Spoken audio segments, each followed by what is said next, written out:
Trichoderma എന്ന് പലപ്പോഴും കേട്ടിട്ടില്ലേ? ട്രൈക്കോഡെർമ മിത്രകുമിൾ മണ്ണൊരുക്കുന്നതിലും വിത്ത് പരിപാലനത്തിലുമൊക്കെ ഉപയോഗിച്ച് വിളകളെ സംരക്ഷിക്കാം. അതെങ്ങനെ എന്നായിരിക്കും നിങ്ങൾ ചിന്തിക്കുന്നത്. ഇതാ, ഈ അഭിമുഖത്തിലൂടെ അതിനുള്ള ഉത്തരം കിട്ടും. വെള്ളായണി കാർഷിക കോളേജിലെ അസോസിയേറ്റ് പ്രൊഫസർ ഡോക്ടർ സുഷ എസ് താരയാണ് ഇന്ന് നമ്മോടൊപ്പമുള്ളത്. ഡോക്ടർ സുഷ എസ് താരയുമായി സംസാരിക്കുന്നത് ഷിബു ജോർജ്. ഡോക്ടർ സുഷ, പരിപാടിയിലേക്ക് സ്വാഗതം. നമസ്കാരം മാഡം. നമ്മൾ ഇന്ന് ചർച്ച ചെയ്യുന്നത് ട്രൈക്കോഡെർമയെക്കുറിച്ചാണല്ലോ, കർഷകരുടെ മിത്രകുമിള്. എനിക്ക് തോന്നുന്നു നമ്മൾ ഈ ഒരു ബയോളജിക്കൽ കൺട്രോൾ അല്ലെങ്കിൽ ജൈവ രോഗനിയന്ത്രണം തുടങ്ങിയപ്പം തൊട്ട് ഈ ട്രൈക്കോഡെർമ നമ്മുടെ കൂടെയുണ്ടല്ലേ? ഉണ്ട്. കാർഷിക കോളേജിൽ തന്നെ 30 വർഷങ്ങൾക്ക് മുമ്പ് തന്നെ ഇതിൻ്റെ പ്രാഥമികമായ ഗവേഷണങ്ങൾ നടത്തുന്നുണ്ട്. അത് കർഷകർക്ക് ഫീൽഡിൽ സ്റ്റഡി ചെയ്യാൻ അന്ന് തൊട്ടേ കൊടുത്തിരുന്നു. അന്ന് തൊട്ട് തന്നെ കർഷകർക്ക് വളരെയധികം നേട്ടമുണ്ടാക്കുകയും അത് തന്നെ അവർ താല്പര്യം കാണിച്ചിരുന്ന ഒരു മിത്രകുമിളാണ് ട്രൈക്കോഡെർമ. ആ സമയമൊക്കെ കുമിളെന്ന് പറയുമ്പോൾ നമുക്ക് രോഗം ഉണ്ടാക്കുന്ന കുമിളായിരുന്നു കർഷകർക്ക് അറിയുന്നത്. ആ സമയം ഒരു മിത്രകുമിളായിട്ട് ട്രൈക്കോഡെർമയാണ് ആദ്യമായിട്ട് വന്നത്. അതെ. എങ്ങനെയാണ് ട്രൈക്കോഡെർമ കർഷകരെ ഹെൽപ്പ് ചെയ്യുന്നത് അല്ലെങ്കിൽ സഹായിക്കുന്നത്? ട്രൈക്കോഡെർമ ഒരു മിത്രം തന്നെയാണ്, കർഷകൻ്റെ മിത്രമാണ്. അതായത് മണ്ണിൻ്റെ ഫലഭൂയിഷ്ടി നിലനിർത്തുന്നതിനും അതുപോലെ അതിൻ്റെ ഉൽപ്പാദനക്ഷമത നിലനിർത്തുന്നതിനും സഹായിക്കും. അതിനേക്കാൾ ഉപരി സസ്യങ്ങളുടെ രോഗനിയന്ത്രണത്തിന്, അവിടെ വളർച്ചയെ ത്വരിതപ്പെടുത്താനും എല്ലാം ഇത് വളരെയധികം സഹായിക്കുന്നതാണ്. സസ്യത്തിന് അതിൻ്റെതായ ഒരു പ്രതിരോധ ശേഷി നേടിക്കൊടുക്കുക, അതുപോലെ തന്നെ മണ്ണിനും അതിനുള്ള ഫലഭൂയിഷ്ടി നിലനിർത്തുക. അപ്പോൾ ഈ ട്രൈക്കോഡെർമ എന്ന് പറയുന്ന മറ്റേത് കുമിളിനെയും പോലെ തന്നെയാണ് ഇതിനകത്ത് പലവിധമായ എൻസൈമുകളും ബാക്കി ആൻറ്റിബയോട്ടിക്കുകളും എല്ലാം ഉണ്ട്. ഈ എൻസൈമുകൾ മണ്ണിൽ കാണുന്ന സെല്ലുലോസ് അല്ലെങ്കിൽ ജൈവ അവശിഷ്ടങ്ങളെ വിഘടിപ്പിക്കുന്നതിന് സഹായിക്കും. അപ്പോൾ ഇത് കാരണം സസ്യത്തിന് ഇത് നന്നായി അത് ആഗിരണം ചെയ്യാനുള്ള ശേഷി കിട്ടും. അങ്ങനെ മണ്ണിനെ അത് ബലപ്പെടുത്തുന്നു. അതുപോലൊക്കെ സസ്യത്തിനുള്ള സംരക്ഷണം 2 തരത്തിൽ. ഒന്ന്, ഡയറക്റ്റായിട്ട് അവിടെ കാണുന്ന രോഗകാരികളെ നശിപ്പിക്കുന്നതിലൂടെ മറ്റു കുമിളുകളെ ഇത് നശിപ്പിക്കും. അതുകൊണ്ടാണ് ഇതിനെ മിത്രകുമിൾ എന്ന് പറയുന്നത്. കാര്യം ഇതിന് നല്ല വളർച്ചയുണ്ട്, പെട്ടെന്ന് വളർന്നു പിടിക്കാനുള്ള ശേഷിയുണ്ട്. അപ്പോൾ തന്നെ ഇത് വേരുപടലത്തിൽ ഒരു പടലം നമ്മൾ സൃഷ്ടിക്കുന്നത് കൊണ്ട് മറ്റ് രോഗകാരികളായ കുമിളുകൾക്ക് ഇതിനടുത്തേക്ക് വരാൻ സാധിക്കുന്നില്ല. അപ്പോൾ രോഗമുണ്ടാക്കുന്ന അവസ്ഥ കുറയ്ക്കുന്നു.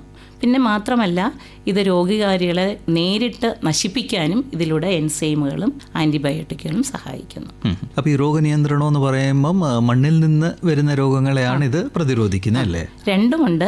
പക്ഷേ പ്രധാനമായിട്ടും നമുക്ക് മണ്ണുജന്യ രോഗങ്ങളെ നിയന്ത്രിക്കുന്നതിന് ട്രൈക്കോഡെർമ ഫലപ്രദമാണ്. നമുക്ക് ചെടികളുടെ ഇലകളിൽ വരുന്ന രോഗങ്ങളെ ഫംഗിസൈഡ്, രാസകുമിൾനാശിനികൾ ഉപയോഗിച്ച് നശിപ്പിക്കാൻ കഴിയുന്നുണ്ട്. പക്ഷേ മണ്ണിലൂടെ രോഗങ്ങൾക്ക് ഒരു സുസ്ഥിരമായിട്ടുള്ള നിയന്ത്രണം കൊണ്ടുവരിക ബുദ്ധിമുട്ടാണ്. കാരണം നമ്മൾ മണ്ണിൽ ഒരു കെമിക്കൽ, അതായത് രാസകുമിൾനാശിനി ഉപയോഗിച്ച് കഴിഞ്ഞാൽ അത് മുഴുവനായിട്ട് മണ്ണിൽ പടർന്നു പിടിക്കുന്നതിനും നമുക്ക് ഉപയോഗകരമായിട്ട് കുമിളയെ നശിപ്പിക്കും. അപ്പോൾ ആ സുസ്ഥിരമായിട്ടുള്ള ഒരു നിയന്ത്രണം വരുത്തുന്നതിന് ട്രൈക്കോഡെർമ വളരെ നല്ലതാണ്. ഈ ട്രൈക്കോഡെർമയുടെ വിരിഡി ഇനം തന്നെയാണോ ഇപ്പോഴും ഉപയോഗിച്ചുകൊണ്ടിരിക്കുന്നത്? ട്രൈക്കോഡെർമ എന്ന് പറയുന്നത് ഒരു ജനുസാണ്. അതിൽപ്പെട്ട പല സ്പീഷീസുകളും ഉണ്ട്. Trichoderma harzianum, Trichoderma viride, Trichoderma asperellum. അത് നമുക്ക് കേരളത്തിൽ, അതായത് നമ്മുടെ ഈ ട്രോപ്പിക്കൽ ക്ലൈമറ്റിന് വളരെയധികം അനുയോജ്യമായിട്ടുള്ളതാണ് ആസ്പെറില്ലം. അതുപോലെ വളരെയധികം ലോഞ്ചി ബ്രാക്കിയേറ്റം, ഇതെല്ലാം തന്നെ നമ്മളിവിടെ ഉപയോഗിക്കുന്നുണ്ട്. ഇതെല്ലാം മാഡം സൂചിപ്പിച്ച മാതിരി ആസ്പെർജില്ലം നമ്മുടെ ഇവിടുത്തെ കാലാവസ്ഥയ്ക്ക് അനുയോജ്യമാണ്. ഇതിൻ്റെ എല്ലാം ആക്ഷൻ ഓൾമോസ്റ്റ് സെയിം ആണോ? മിക്കവാറും എല്ലാത്തിൻ്റെ ആക്ഷൻ ഒരുപോലെ തന്നെയാണ്. അതുതന്നെയാണ് ഈ ട്രൈക്കോഡെർമയുടെ ഒരു ബെനിഫിറ്റ് എന്ന് പറയുന്നതും. അത് വളരെയധികം ഫംഗസിനെതിരായിട്ട് ഉപയോഗപ്രദമാണ്. വൈഡ് റേഞ്ചാണ് അതിൻ്റെ ആക്ഷൻ. അപ്പോൾ അതിൻ്റെ പലതരം മോഡ് ഓഫ് ആക്ഷൻ ഞാൻ നേരത്തെ പറഞ്ഞതുപോലെ തന്നെയുണ്ട്. അതിനെ ഡയറക്റ്റായിട്ട് ഇതിനെ നശിപ്പിക്കുന്നതുണ്ട്, അല്ലെങ്കിൽ ആൻറ്റിബയോട്ടിക്കൽ പ്രൊഡ്യൂസ്, ഇങ്ങനെ പലതരം മോഡ് ഓഫ് ആക്ഷൻ ഉള്ളതുകൊണ്ട് തന്നെ നമുക്ക് പല ഫംഗസുകൾക്കെതിരെ ഉപയോഗിക്കാൻ പറ്റും. അപ്പോൾ ഇതിൻ്റെ ഒരു ഉപയോഗ രീതി എങ്ങനെയൊക്കെയാണ്? നമ്മളൊരു ചെടി നടുന്നത് മുതൽ അല്ലെങ്കിൽ വിത്ത് എടുക്കുന്നത് മുതൽ പല ഘട്ടങ്ങളിലായിട്ട് നമുക്ക് ഉപയോഗിക്കാൻ പറ്റും. ആദ്യമായി തന്നെ വിത്ത് പുരട്ടി ഉപയോഗിക്കാം. അപ്പോൾ വിത്തിൽ തന്നെ ഈ നേരത്തെ പറഞ്ഞതുപോലെ ഈ ഫംഗസിൻ്റെ, മിത്രകുമിളിൻ്റെ ഒരു പടലം പടർന്നിരിക്കുന്നത് കൊണ്ട് പുതിയ കുമിളുകൾ അതിനെ ഉപദ്രവിക്കുന്നില്ല, അല്ലെങ്കിൽ രോഗം വരുത്തുന്നില്ല. അപ്പം വിത്ത് പരിചരണം നടത്തിയിട്ട് ഏതാണ്ട് ഒരു 10 ഗ്രാം ഒരു ലിറ്റർ വെള്ളം, 1 കിലോ വിത്തിനെന്ന തരത്തിൽ പുരട്ടിയതിന് ശേഷം ഈ വിത്ത് ഷെയ്ഡിൽ വെച്ച് ഉണക്കാനെങ്കിൽ അങ്ങനെ ഉണക്കിയതിന് ശേഷം സൂക്ഷിച്ച് ഉപയോഗിക്കാം, അല്ലെങ്കിൽ നമുക്കത് വിതയ്ക്കാനായിട്ട് ഉപയോഗിക്കാം. പിന്നെ രണ്ടാമത്തേന്ന് പറഞ്ഞാൽ ചെടികൾ പറിച്ച് നടുന്ന സമയത്ത് വേര് മുക്കിയിട്ട് നടുക. അതും ഈ ട്രൈക്കോഡെർമ ലായനിയിൽ വേരൊരു 20-30 മിനിറ്റ് മുക്കി വെച്ചത് ശേഷം നടുക. പിന്നെ ഏറ്റവും പ്രധാനമായിട്ട് നമുക്ക് വരുന്ന മണ്ണിൽ കൊടുക്കുന്നതാണ്, ഡയറക്റ്റ് ആയിട്ട് ഡയറക്റ്റ് ആയിട്ട് കൊടുക്കുന്നത്. അപ്പം അതും 2 തരത്തിലുണ്ട്. പണ്ട് നമ്മൾ എപ്പോഴും ഒരു ചാണകം അല്ലെങ്കിൽ ജൈവവളത്തോട് ചേർന്ന് അത് കൊടുക്കുന്നുണ്ട്. കാര്യം ഇതിൽ ജൈവാംശത്തിൽ പെട്ടെന്ന് വളർന്നു പിടിക്കാനുള്ള കഴിവുണ്ട്. അപ്പോൾ അല്ലെങ്കിൽ നമ്മൾ ഡയറക്റ്റായിട്ട് തന്നെ ഇതിൻ്റെ ഒരു ലായനി ഉണ്ടാക്കി മണ്ണിലോട്ട് കുതിർത്ത് കൊടുക്കണം. പക്ഷേ ആ സമയത്ത് നമ്മൾ ശ്രദ്ധിക്കേണ്ടതെന്ന് പറഞ്ഞാൽ അവിടെ ഉറപ്പായിട്ടും ആവശ്യത്തിന് ജൈവാംശം ഉണ്ടായിരിക്കണം, അല്ലെങ്കിൽ ഈ കുമിളിനെ പിടിക്കാനുള്ള സാധ്യത കുറയും. കുമിളിന് വളരാനുള്ള ഒരു മീഡിയം വേണം. പിന്നെ ഇപ്പോൾ ഇലയിൽ പല രോഗങ്ങൾക്കെതിരെ ഇലയിലും തളിച്ചു കൊടുക്കാറുണ്ട്, പ്രത്യേകിച്ച് ചൂർണ്ണപ്പൂപ്പ് രോഗം, അതായത് പൗഡറി മിൽഡ്യൂവിനെതിരായിട്ട് ഇത് ഫലപ്രദമാണെന്ന് പറഞ്ഞിട്ടുണ്ട്. അപ്പോൾ അതിന് ഇലയിൽ തളിച്ചു കൊടുക്കുകയാണ് ചെയ്യുന്നത്. അപ്പോൾ ഇലയിൽ തളിക്കുമ്പോൾ ഇതിൻ്റെ ഒരു കോൺസെൻട്രേഷൻ അല്ലെങ്കിൽ ഒരു തോത് പൊതുവേ നമ്മൾ പൊടി രൂപത്തിലുള്ളത് വാങ്ങുകയാണെങ്കിൽ അതിൽ 10 മുതൽ 20 ഗ്രാം 1 ലിറ്റർ വെള്ളത്തിൽ എന്നുള്ള രീതിയിൽ എടുത്തിട്ടാണ് തളിച്ചു കൊടുക്കുക. ദ്രാവക രൂപത്തിലുള്ളതാണെങ്കിൽ പൊതുവേ 5 മില്ലി 1 ലിറ്റർ വെള്ളം. ഇപ്പം മേഡം സൂചിപ്പിച്ചത് നമ്മൾ ഈ വിത്ത് പരിചരണം ചെയ്യുമ്പോൾ ഇത് നമുക്ക് ട്രൈക്കോഡെർമ യൂസ് ചെയ്യാം. പക്ഷെ നമ്മൾ വിത്ത് പരിചരണം ചില കെമിക്കൽസ് യൂസ് ചെയ്തിട്ടും ചെയ്യാറുണ്ടല്ലോ, വെവസ്റ്റീനോ അല്ലെങ്കിൽ നമ്മുടെ കുമിൾനാശിനികളൊക്കെ. അപ്പോൾ അതിൻ്റെ കൂടെ ഇത് ചെയ്യാൻ എന്തായാലും പറ്റത്തില്ല, പറ്റില്ല. അപ്പോൾ തീർച്ചയായിട്ടും നമുക്ക് ചെയ്യുമ്പോൾ എന്താണ് പ്രശ്നമെന്ന് നോക്കിയിട്ടാണ് ചെയ്യുന്നത്. ചിലത് നമുക്ക് കുമിൾനാശിനിയായിരിക്കും ഉപയോഗിക്കേണ്ടി വരിക, എന്നാൽ ചില കീടങ്ങളുണ്ടെങ്കിൽ അതിനനുസരിച്ചിട്ടുള്ള ഇൻസെക്ടിസൈഡ് ആയിരിക്കും, കീടനാശിനി ഉപയോഗിക്കേണ്ടി വരും. അപ്പോൾ എന്താണ് അത്യാവശ്യം എന്ന് നോക്കിയിട്ടാണ് ഉപയോഗിക്കുന്നത്. പിന്നെ വളരെയധികം രോഗം വന്നൊരു പാടത്താണ് നമ്മൾ ഉപയോഗിക്കുന്നതെങ്കിൽ തീർച്ചയായിട്ടും കൂടുതൽ ഫലപ്രദമായി വരുന്നത് രാസകുമിൾനാശിനി തന്നെയാണ്. പിന്നെ രണ്ടും ഒന്നിച്ച് നമുക്ക് എന്തായാലും ചെയ്യാൻ സാധിക്കത്തില്ല. അപ്പം മേഡം ഇത് ഉപയോഗിക്കണമെങ്കിൽ കർഷകർക്ക് ട്രൈക്കോഡെർമ കയ്യിൽ വേണമല്ലോ. അപ്പോൾ ഇത് ഏതൊക്കെ രീതിയിലാണ് കർഷകർക്ക് ഇത് കിട്ടുന്നത്? പൗഡർ രൂപത്തിൽ ആദ്യം തൊട്ട് കിട്ടാറുണ്ട്. പൗഡർ രൂപത്തിൽ കിട്ടുന്നതാണ് കൂടുതലായി ലഭിക്കുന്നത്. പക്ഷേ ഇപ്പോൾ അത് ദ്രാവരൂപത്തിലും വളരെയധികം ലഭ്യമാണ്. പിന്നെ അതുകൂടാതെ ഇപ്പോൾ പുതിയ ഫോമുലേഷൻസ് എന്ന് പറയുന്നത് ക്യാപ്സ്യൂൾ, ചെറിയ ജലാറ്റിൻ ക്യാപ്സ്യൂൾ, നമ്മൾ മനുഷ്യർ ഉപയോഗിക്കുന്നത് പോലെ തന്നെയുള്ള ക്യാപ്സ്യൂളിനകത്ത് ഈ കുമിൾ ഗാഢരൂപത്തിലാക്കി അടച്ചു വെച്ചിട്ടുണ്ടാവും. അപ്പോൾ അതിന് 1 ഗ്രാമേ അതിന് വെയിറ്റ് ഉണ്ടാവൂ ഒരു ക്യാപ്സ്യൂളിനുള്ളത്. അപ്പോൾ ഈ 1 ക്യാപ്സ്യൂള് 1 ലിറ്റർ വെള്ളത്തിൽ ലയിപ്പിച്ച ശേഷം അത് 100 ലിറ്ററിലോട്ട് മാറ്റിയിട്ട് നമുക്ക് ഉപയോഗിക്കാവുന്നതാണ്. അപ്പോൾ അത് നിർമ്മിച്ചിരിക്കുന്നത് ഇപ്പോൾ കേന്ദ്ര ഗവേഷണ കേന്ദ്രങ്ങളായിട്ടുള്ള IASR, കോഴിക്കോട്, CTCR അവർ ചേർന്നിട്ടാണ് ഉണ്ടാക്കിയിരിക്കുന്നത്. അപ്പോൾ അവരുടെ റെക്കമെൻഡേഷൻ അനുസരിച്ചാണ് അത് ചെയ്യാൻ പറ്റുക. പിന്നെ CPCRIക്കാർ മറ്റൊരു തരത്തിൽ കയർപ്പിത്തിൻ്റെ കേക്ക് എന്ന് പറയും, അത് ചെറിയ കംപ്രസ് ചെയ്ത ചകിരിച്ചോറ് കംപ്രസ് ചെയ്തിട്ട് അതിൽ ട്രൈക്കോഡെർമ വളർത്തിയ ആ പച്ച നിറത്തിലുള്ള ബ്ലോക്കായിട്ട്, വളരെ ചെറുത്, നമ്മൾ വലിയ ബ്ലോക്കല്ല, ചെറിയ ബ്ലോക്ക് പോലെ അതിനെ കേക്ക് എന്ന് പറയുന്നത്. ഇത് നമുക്ക് ഫൈറ്റ് ഓഫ് തോറയ്ക്ക് എതിരെ, അതായത് നമ്മുടെ ഇവിടുത്തെ തെങ്ങ്, കവുങ്ങ്, അതിലെല്ലാം വളരെയധികം വരുന്നൊരിതാണ് മണ്ടച്ചീയൽ. ആ മണ്ടച്ചീയലിനെതിരെ നമുക്ക് ഇല കവിളിൽ വെച്ചു കൊടുക്കാൻ വളരെ ഫലപ്രദമാണ്. അപ്പോൾ ഇത് ഉപയോഗിക്കാനും നമുക്ക് ഈസിയാണ്. ഇപ്പോൾ തളിക്കാനാണെങ്കിൽ നമുക്ക് ഈ മരുന്ന് കൊണ്ടുപോയി മുകളിൽ തളിക്കുക എന്നൊക്കെ പറയുന്നതിനേക്കാളും വളരെ എളുപ്പമാണ് ഇത് ഈ ഓലെ കവിളിൽ വെച്ചു കൊടുക്കുക. മാത്രമല്ല ഇത് അവിടെ ഇരുന്നിട്ട് വംശവർദ്ധന നടത്തിക്കൊള്ളും. അപ്പോൾ സ്ഥിരമായിട്ടൊരു മാനേജ്മെൻറ്റ് അല്ലെങ്കിൽ നിയന്ത്രണം നമുക്കതിലൂടെ ലഭ്യമാകും. അപ്പോൾ നമ്മളിത് ദ്രാവക രൂപം അല്ലെങ്കിൽ പറഞ്ഞ മാതിരി ചകിരിച്ചോറിലൊക്കെ ആണെങ്കിൽ നമുക്ക് ഡയറക്റ്റ് ആയിട്ട് യൂസ് ചെയ്യാം. ഇതൊഴിച്ച് ഡയറക്റ്റ് മണ്ണിലോട്ട് നമ്മൾ യൂസ് ചെയ്യുമ്പം നമ്മുടെ കർഷകർ അവരുടെ സ്ഥലത്ത് തന്നെ വെച്ച് ഇതിനെ വർദ്ധിപ്പിച്ചിട്ടല്ലേ യൂസ് ചെയ്യുന്നത്. ചാണകത്തിലാണ് മെയിൻലി ചെയ്യുന്നത് അല്ലേ? അത് മിക്ക കർഷകർക്കും അറിയാം. എന്നാലും മേഡം ഒന്ന് വിശദീകരിക്കാതെ. പ്രത്യേകിച്ച് നമ്മൾ മണ്ണിലോട്ട് ചേർക്കുമ്പോൾ അതിന് വളരെയധികം അളവ് വേണ്ടി വരും. അപ്പോൾ ഇത്രയും നമുക്ക് വാങ്ങിക്കുന്നതിന് പകരം കൃഷിക്കാർക്ക് തന്നെ ഇത് വംശവർദ്ധന നടത്തി ഉപയോഗിക്കാനായിട്ട് സാധിക്കും. അപ്പോൾ അതിനുള്ള ഒരു ഉപയോഗം എന്ന് പറഞ്ഞാൽ നമ്മൾ ജൈവവളത്തോടൊപ്പമാണ് ചെയ്യുന്നത്. അപ്പോൾ ജൈവവളത്തോടൊപ്പം ചെയ്യുമ്പോൾ നമുക്ക് ചെയ്യാനും ഈസിയാണ്, ആ ജൈവവളത്തിൽ ഇത് വംശവർദ്ധന നടത്തുകയും ചെയ്യും. അപ്പോൾ നമുക്ക് നല്ല എളുപ്പത്തിൽ തന്നെ നമ്മുടെ കൃഷിയിടങ്ങളിൽ ചെയ്യാൻ പറ്റുന്നതാണ്. അപ്പോൾ ഇതിനെ ഉപയോഗിക്കുന്നത് ഉണങ്ങി പൊടിച്ച ചാണകമാണ്. പച്ച ചാണകം ഒരിക്കലും എടുക്കാൻ പാടില്ല. ഉണങ്ങി പൊടിച്ച ചാണകം എടുക്കുക. 100 കിലോ ചാണകത്തിന് അല്ലെങ്കിൽ ജൈവവളത്തിന് 1 കിലോ 1 മുതൽ 2 കിലോ എന്നുള്ള തരത്തിലാണ് നമ്മൾ ട്രൈക്കോഡെർമ ഉപയോഗിക്കുക. ഈ ഉണക്കിപ്പൊടിച്ച ചാണകം എന്ന് പറയുന്നത് തന്നെ അതിനോടൊപ്പം നമുക്ക് വേപ്പിൻ പിണ്ണാക്ക് കൂടെ ചേർക്കാവുന്നതാണ്. അപ്പോൾ വേപ്പിൻ പിണ്ണാക്കിൽ ട്രൈക്കോഡെർമ നന്നായി വളരുന്നത് കൊണ്ട് അതുകൂടെ ചേർത്ത് കഴിഞ്ഞാൽ കീടനിയന്ത്രണവും സാധ്യമാവും, അതിനോടൊപ്പം തന്നെ ട്രൈക്കോഡെർമയുടെ വംശവർദ്ധനവും സാധ്യമാവും. അപ്പോൾ അത് പൊതുവേ 9:1 എന്നുള്ള അനുപാതത്തിലാണ് ഉപയോഗിക്കുക. 100 കിലോ ചാണകപ്പൊടി എടുക്കുകയാണെങ്കിൽ, അതാണ് നമ്മൾ ഉദ്ദേശിക്കുന്നതെങ്കിൽ 90 കിലോ ചാണകപ്പൊടി അല്ലെങ്കിൽ 80 കിലോ ചാണകപ്പൊടി എടുത്ത് ശേഷിക്കുന്ന 10-20 കിലോ വേപ്പിൻ പിണ്ണാക്ക് എടുക്കുക. ആ അളവിലാണ് നമ്മൾ എടുക്കുക. ആ 100 കിലോയിലോട്ട് 1 കിലോ ഇതെടുക്കാം. പിന്നെ അതെടുത്ത് നല്ലവണ്ണം ഒന്ന് കലർത്തിയതിന് ശേഷം വെള്ളം തളിച്ച് കൂട്ടി യോജിപ്പിക്കുക. അപ്പം വെള്ളം തളിക്കുമ്പോൾ നമ്മൾ ശ്രദ്ധിക്കേണ്ടതെന്ന് വെച്ചാൽ ഇത് അധികമാവരുത്. അപ്പോൾ അധികമായി കഴിഞ്ഞാൽ ഒന്ന് കൂടുതൽ ട്രൈക്കോഡർമ ഒഴുകിപ്പോവും. മാത്രമല്ല അതിനിടയ്ക്കുള്ള വായു അറകളെല്ലാം ഈ ജലം കൊണ്ട് നിറഞ്ഞു കഴിഞ്ഞാൽ ട്രൈക്കോഡർമ നന്നായിട്ട് വളരാൻ സാധിക്കില്ല. അപ്പോൾ ഇത് നല്ലവണ്ണം യോജിപ്പിച്ചതിന് ശേഷം ഇത് നമ്മുടെ തണലുള്ള സ്ഥലത്ത്, ഇപ്പോൾ കൃഷിയിടങ്ങളിലാണെങ്കിലും വൃത്തിയാക്കിയിട്ടിരിക്കുന്ന തണലുള്ള ഒരു സ്ഥലത്തേക്ക് ഒരടി പൊക്കത്തിനായിട്ട് അതൊന്ന് കൂട്ടിയിട്ടിരുന്നാൽ മതി. കൂട്ടിയിട്ടിട്ട് അങ്ങനെ തന്നെ വയ്ക്കുക. പക്ഷേ പുറമേ നനവുള്ള ഒരു ചാക്കോ അല്ലെങ്കിൽ പ്ലാസ്റ്റിക് ഷീറ്റോ, ഈർപ്പം വേണം, അല്ലെങ്കിൽ ഇത് ഉണങ്ങിപ്പോവും.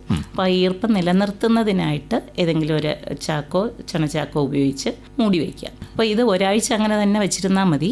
അപ്പോൾ ഒരാഴ്ച കഴിഞ്ഞിട്ട് ഇത് വീണ്ടും ഒന്ന് ഇളക്കുക.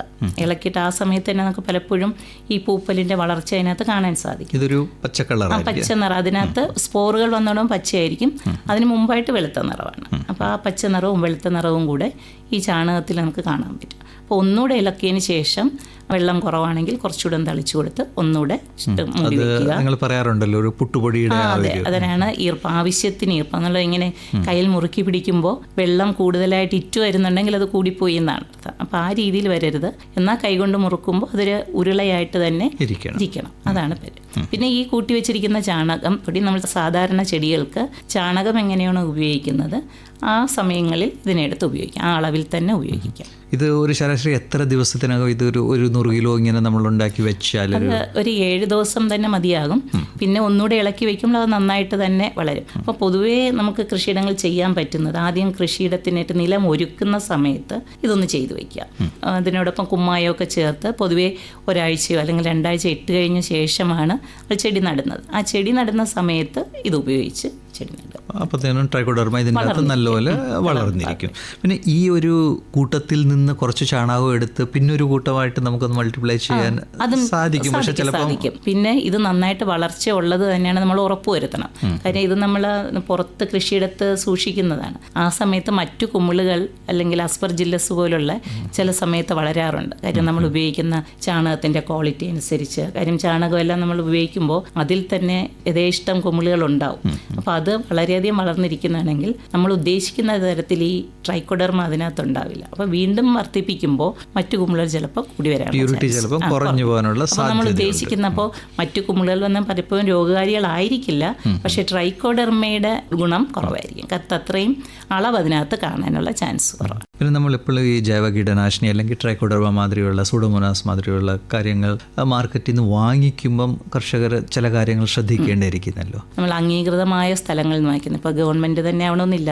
നന്നായി ചെയ്യുന്ന അംഗീകാരമുള്ള അനേക പ്രൈവറ്റ് ആയിട്ടുള്ളതുമുണ്ട്.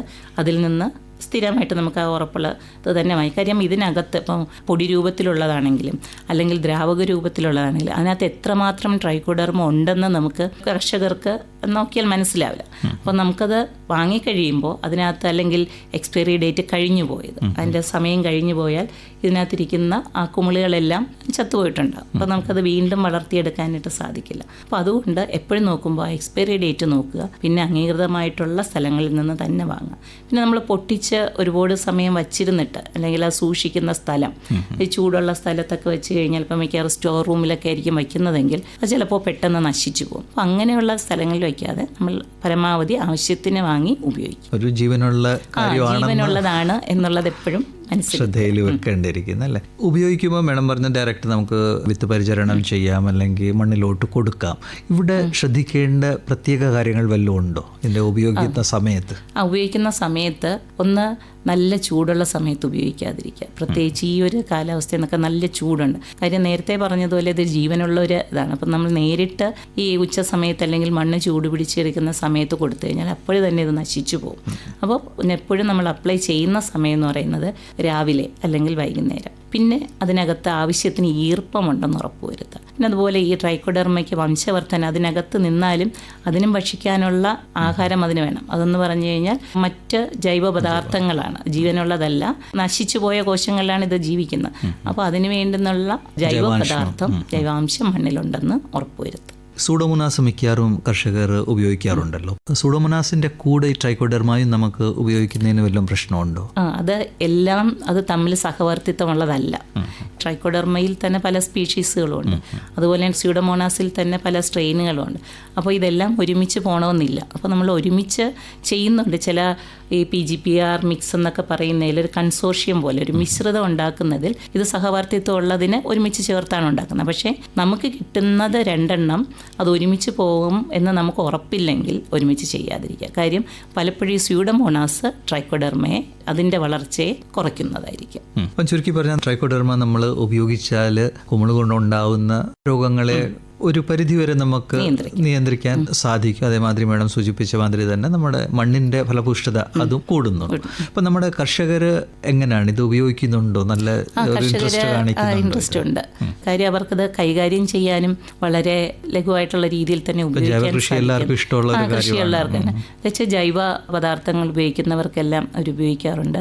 ഇത് ഈ രോഗം നിയന്ത്രിക്കുന്നതിലുപരി വളർച്ച ത്വരിതപ്പെടുത്താനായിട്ട് നന്നായി സഹായിക്കുന്നു. കിഴങ്ങ് വർഗ്ഗ വിളകളിലെല്ലാം അല്ലാതെ തന്നെ എല്ലാ വിളകളിലും തന്നെ രോഗം നിയന്ത്രിക്കുന്നതിനൊപ്പം തന്നെ വിളവ് വർദ്ധിക്കുന്നുണ്ട് നന്നായിട്ട്. അപ്പോൾ ഇഞ്ചിയൊക്കെ നടുന്ന സമയത്ത് തന്നെ നടുന്ന ആ കുഴിയിൽ ഒരു 25 ഗ്രാം ഈ ട്രൈക്കോഡെർമ ഇട്ട് നടുന്നുണ്ട്. അപ്പോൾ അത് വിളവും വർദ്ധിക്കുന്നുണ്ട്, അതിനോടൊപ്പം മൂടിച്ചീയൽ അപ്പോൾ അതുപോലെ എല്ലാ വിളകൾക്കും തന്നെ അത് ഉള്ളതുകൊണ്ട് അത് ഉപയോഗിച്ച കർഷകർ സ്ഥിരമായിട്ട് ഉപയോഗിക്കുകയും ചെയ്യുന്നുണ്ട്.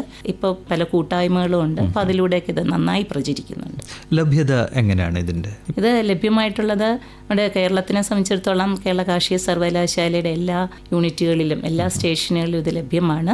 അത് പൊടി രൂപത്തിലുള്ളത് 1 കിലോയ്ക്ക് ഇപ്പോൾ 120 രൂപയാണ് വിലയുള്ളത്. എല്ലായിടവും തന്നെ ഇത് എപ്പോഴും ലഭിക്കുന്നത് തന്നെയാണ്. അത് മാത്രമല്ല ദ്രാവക രൂപത്തിലും പല ഗവേഷണ കേന്ദ്രങ്ങളിലും ലഭ്യമാണ്. അത് ഉപയോഗിക്കാൻ കുറച്ചുകൂടെ എളുപ്പമാണ്. കാര്യം നമുക്കത് ചെറിയൊരു ബോട്ടിൽ തന്നെ സൂക്ഷിക്കാൻ എളുപ്പമാണ്. ഒരു 5 മില്ലി 1 ലിറ്റർ വെള്ളം എന്നുള്ളതാണ് ഉപയോഗം. കുറച്ചുകൂടെ എന്നാലും കർഷകർക്ക് ഉപയോഗിക്കാൻ ഇത് കുറച്ചുകൂടെ എളുപ്പമാണ്. അപ്പോൾ അതും ഉപയോഗിക്കുന്നുണ്ട്. പിന്നെ ഇപ്പോൾ ട്രൈക്കോഡെർമ കേക്കുകൾ ലഭ്യമാണ്. അതും നമ്മുടെ അഗ്രികൾച്ചർ റിലേറ്റഡ് ആയിട്ടുള്ള കേന്ദ്ര സ്ഥാപനങ്ങളിൽ പ്രത്യേകിച്ച് CBCRAയിലെല്ലാം ഇത് ലഭ്യമാണ്. ക്യാപ്സ്യൂളും അതും കേന്ദ്ര ഗവേഷണ സ്ഥാപനങ്ങളിൽ ലഭ്യമാണ്. ഡോക്ടർ സുഷ, താങ്കൾ പരിപാടിയിലേക്ക് വന്ന് നമ്മൾ ഇന്ന് ട്രൈക്കോഡെർമയുടെ ഉപയോഗം എങ്ങനെയാണ് കർഷകർ ചെയ്യേണ്ടത്, എന്തൊക്കെ ഇത് വെച്ച് ലാഭം കർഷകർക്ക് കിട്ടും, ഇതിനെക്കുറിച്ച് നല്ലൊരു ചർച്ച നമുക്ക് ചെയ്യാൻ സാധിച്ചു. വളരെ നന്ദി.